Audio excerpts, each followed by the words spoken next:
Hi, welcome back to On the Record. We're here with I guess, the head honcho for this show, that's for sure, at Robin's big event. Tell me, you've been doing this for now 4 years, this part of it, and you've actually started the company, I guess, about 93, 90... About 10 years ago. No, I'm sorry, 2003. Yeah. Yeah, I remember back in the very beginning when you first started doing it. Why is it so successful? Well, the main reason is when I started my business, you have to understand a little bit about my background. I started the business because I was working for marketing agencies at the time. And I really didn't like the way they were dealing with clients. It was like, buy this media, do this thing, and there was no strategy behind it. And they would advise clients on things that I didn't feel were right for them. There was things they could do it better, cheaper. I'm more into the strategy. So I had to kind of find my own way. And we base everything we do on the customer. I mean, I treat them like if this was my mom or my dad and I was telling them what should they do, that's the advice I give my clients. And I walk my talk. I link arms with my clients. I'm in the trenches with them. I'm helping them pick up the pieces when things fall apart, and I'm there to celebrate the huge wins with them. And I think it's just genuinely based because we really do care. I care. My staff really cares about the clients we have because, you know, if you ever attend one of my events, you'll hear the stories and how people come around each other and really support each other. And I think that's really genuinely why it works. Yeah, so when you first left the advertising agency, one of the things that you told me was that you didn't like the fact that there was no accountability. How important is that, and why is that? I know it's important, but right. No.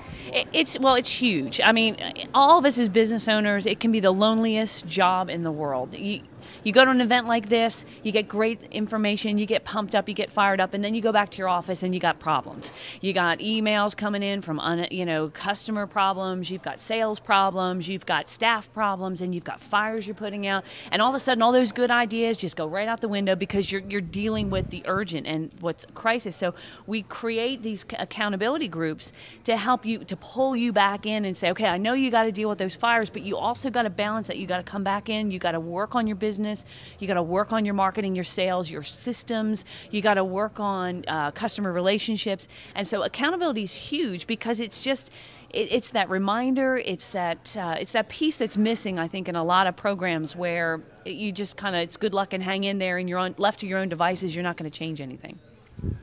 Do you think typically VARs and MSPs and all the other titles that we want to use in this industry, it's just about, you pick anyone on any day. Right. Do you think most of them are good marketers, or are you finding that they're really, most of them are techies and they don't get out of that very well? Yeah, I mean, most of them are techies, and they're filtering their business. They think like an operator. They think like a technician. But that's not just this industry. I mean, I've worked in a lot of different industries, and if you go to a hair cutting convention where hairdressers, they're all cutting hair, they're not good at marketing either. If you go to a plumber's convention, they're all good at fixing plumb, they're not good at marketing, and that's the vast majority. So I wouldn't say these guys are unique in the sense. I think all entrepreneurs typically start their business because they're good at doing something, and then they go, okay, I'm going to go out to the market and do this thing, and then they suddenly realize, oh shoot, I need to actually do marketing, and I need to do sales, and I need to understand profit and loss, and I have to understand taxes, and now I got to hire people and manage people. And so it's not just about the marketing, but it's about everything about being an entrepreneur. And that's why, like in our accountability groups that we have, and the people I bring in, it's not just marketing, it's also about operations and customer service and leadership. So you have to have all those qualities to be successful in business.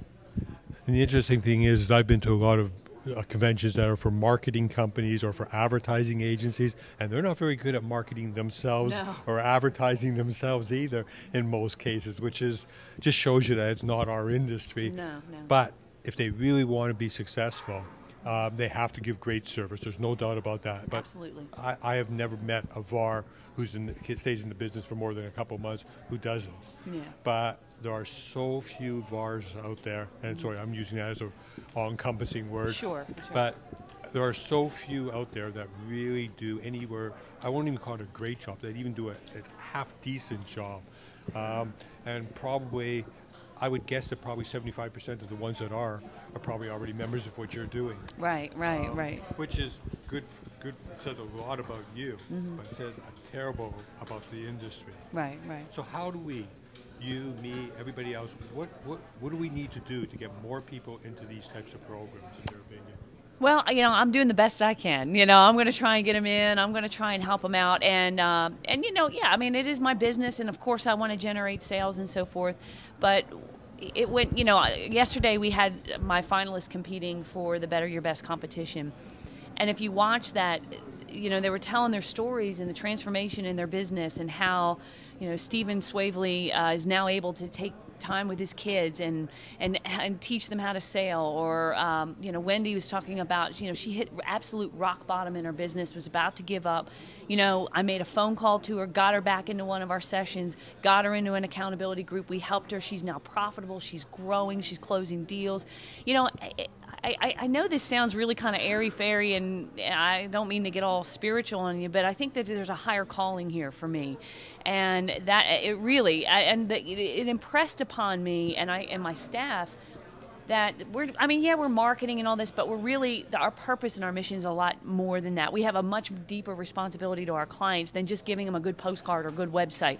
We have a responsibility to really support them and help them, and that's not often a marketing plan. Sometimes it's just a kind word, it's encouragement, it's direction, and that's what they need, and that's what we have to do. We have to keep doing that and get as many people involved, because once they're involved, the negativity and the skepticism melts away, because they finally kind of see what we're really about.